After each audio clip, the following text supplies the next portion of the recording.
موت کا غم تو چھوٹا غم ہے، نماز سے قضا ہونے کا غم تو بہت بڑا غم ہے. صلاح از یور لائف لائن. جس نے نماز مس کر دی اس کا سب کچھ تباہ برباد ہو گیا. اللہ سبحانہ وتعالیٰ نے 100 سے زیادہ دفعہ سے قرآن میں ذکر کیا اور احادیث میں تو بے شمار. قرآن آپ کھولیں 2nd پیج پہ سورہ بقرہ، ذالک الکتاب لا ریب فیہ ھدی للمتقین الذین یؤمنون بالغیب ویقیمون الصلاۃ.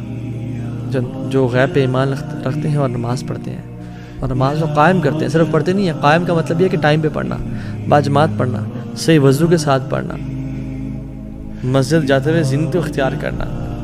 چلے آپ بہت سارے کام نہیں کر سکتے لیکن نماز ٹائم پہ پڑھیں تو صحیح. اب قرآن میں بھرا ہوا ہے ذکر نماز، شاید کوئی پیج اس پہ نماز کا ذکر نہ ہو. اور پھر آخر میں آپ سورہ کوثر کھولتے ہیں، انا اعطیناک الکوثر فصل لربک وانحر. فصل لربک، اپنے رب کے لیے نماز پڑھیں، وانحر اور قربانی دیں. واللہ اس بندے کی زندگی نحوست والی ہے جو نماز نہیں پڑھتا، جو نماز کو ڈیلے کرتا ہے. اس کی زندگی میں کچھ نہیں رکھا. جو فجر کی نماز نہیں پڑھتا شیطان اسے کان میں یورینیٹ کر دیتا ہے. اس کی زندگی میں کیا خیر و برکت ہوگی، اس کی زندگی میں کیا ایکٹیونیس ہوگی. وہ تو لیتھارجی سے اور ڈپریشن سے بھرا ہوا ہوگا وہ شخص. شیطان گردن کے پیچھے 3 نوٹس لگاتا ہے. جب انسان حدیث کے مطابق آتھینٹک حدیث، جب انسان اٹھتا ہے تو پہلی کھل جاتی ہے، وضو کرتا ہے دوسری کھل جاتی ہے، تیسری تب کھلتی ہے جب وہ نماز پڑھتا ہے فجر کی. امیجن جو شخص فجر کی نماز ہی نہیں پڑھتا اور روزانہ ہی 8 بجے 9 بجے اٹھ رہا ہے، 10 بجے اٹھ رہا ہے، 7 بجے اٹھ رہا ہے اور فجر کی نماز نہیں پڑھتا. اس کی زندگی میں کیا خیر و برکت اور کیا وہ اللہ سے کیا خیر امید کر سکتا ہے. اور وہ کیوں اپنے آپ کو ایسے لوگوں میں شامل کر رہا ہے جس کے بارے میں علماء کا اختلاف ہے. کچھ علماء کہتے ہیں کہ وہ شخص کافر ہے جو نماز نہیں پڑھا. یعنی اس پہ تو کوئی اختلاف ہی نہیں ہے کہ جو شخص نماز کا انکار ہے وہ تو کافر ہے.